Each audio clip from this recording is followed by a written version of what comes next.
Assalamualaikum warahmatullahi wabarakatuh. Sebelumnya perkenalkan, nama saya Nur Fitriani Karisma Dewi, mahasiswi dari program studi rekayasa keselamatan kebakaran dengan NIM 15186200036. Pada kesempatan kali ini, saya akan melakukan pengamatan mengenai pembakaran liquid fuel atau pembakaran dari bahan bakar cair. Namun, sebelum beranjak ke pengamatan, saya akan memberikan sedikit pengantar terlebih dahulu. Bahwasannya, pembakaran liquid fuel atau pembakaran bahan bakar cair merupakan hal yang lumrah terjadi, bahkan juga terjadi pada pembakaran gas dan paper. Yang kedua, terdapat hal yang harus diperhatikan dalam pembakaran liquid fuel, yaitu laju pembentukan uap bahan bakar. Semakin rendah laju pembentukan uap bahan bakar, akan semakin sulit bahan itu untuk terbakar. Contohnya terdapat pada minyak diesel dan solar. Minyak diesel dan solar memiliki laju yang sangat rendah dibandingkan dengan bensin.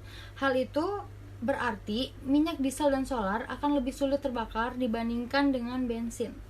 Sebelum melakukan pengamatan, kita harus terlebih dahulu menyiapkan alat dan bahan. Dalam pengamatan kali ini, kita membutuhkan satu tiang lilin berdiameter 30 mm dan satu buah korek api gas.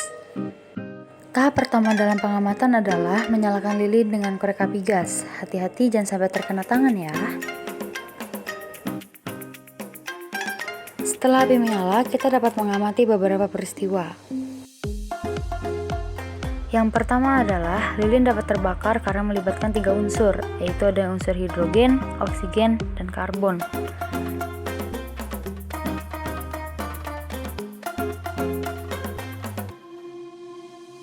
Perhatikan jarak antara reaksi pembakaran dan permukaan bahan bakar cair. Jika reaksi pembakaran jauh di atas permukaan bahan bakar cair, panas yang ditimbulkan dapat menjadi tidak cukup, yang berakibat tidak dapat berlanjutnya reaksi. Lilin sendiri merupakan senyawa hidrokarbon yang berarti tersusun atas karbon dan hidrogen dengan rumus molekul C20H42. Saat pembakaran, panas akan membuat reaksi radiasi dengan mengubah solid menjadi uap. Reaksi ini dinamakan dengan dekomposisi termal.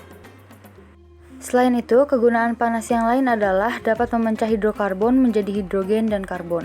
Setelah senyawa hidrokarbon terpecah menjadi hidrogen dan karbon, api akan melakukan downdraft. Downdraft adalah menghisap udara dari samping. Pengisapan udara dari samping ini menghasilkan cahaya, uap air, dan karbon dioksida atau biasa disebut dengan CO2. Akibat dari terjadinya downdraft ini adalah terjaminnya suplai udara hingga permukaan liquid akan tetap cukup untuk melakukan reaksi-reaksi berikutnya. Saat mengalami pembakaran, sumbu akan mengalami kekeringan karena terbakaran salah satu sisi sumbu. Oleh karena itu, pembakaran harus disertai dengan perpindahan arus dan massa dalam cairan yang terdapat pada bawah sumbu. Dengan adanya perpindahan arus dan massa, cairan akan bergerak ke atas sepanjang sumbu guna mengisi kekeringan sumbu yang sudah dibakar salah satu ujungnya. Peristiwa ini dinamakan dengan peristiwa kapilaritas. Selanjutnya, perhatikan arah jalannya api. Perlu diingat bahwa api yang nyala selalu bergerak dengan cara mengonsumsi bahan bakarnya. Dalam peristiwa ini, api bergerak ke bawah karena bahan bakar terdapat pada bawah sumbu.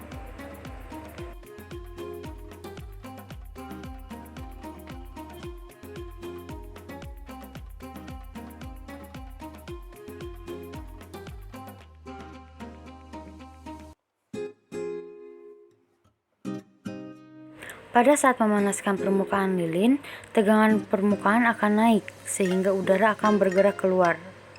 Sementara itu, panas akan bergerak secara radiasi dan mendorong api untuk keluar. Akibatnya, aliran akan berputar di dalam. Aliran ini yang akan mendistribusikan panas sehingga solid akan terus berubah menjadi cair. Itulah alasan mengapa lilin semakin lama akan semakin mencair. Bukti pada beberapa video sebelumnya, sekarang telah tercipta kolam cair pada bawah sumbu yang merupakan bukti adanya reaksi pembakaran liquid fuel.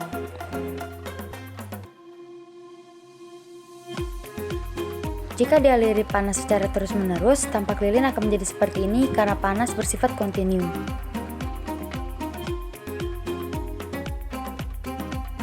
Melubernya sisa hasil pembakaran terjadi akibat tidak dapat tertampungnya lelehan lilin pada tempat tertentu. Berikut adalah tampak lilin yang sudah dikenai pembakaran liquid fuel.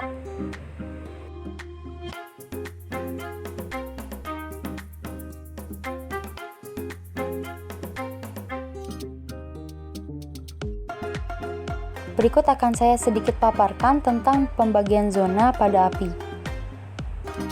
Warna kuning dihasilkan dari spektrum sebagai tanda bahwa sedang ada karbon yang menyala. Biasanya orang-orang menganggap bahwa inilah warna sebenarnya dari api.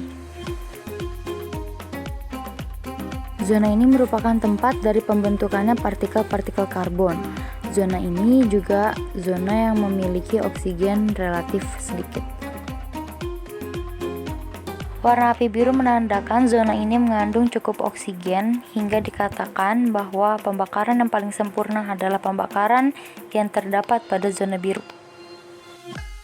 Zona ini merupakan tempat bertemunya api dengan oksigen langsung dari udara. Zona ini juga merupakan zona yang paling panas dari api.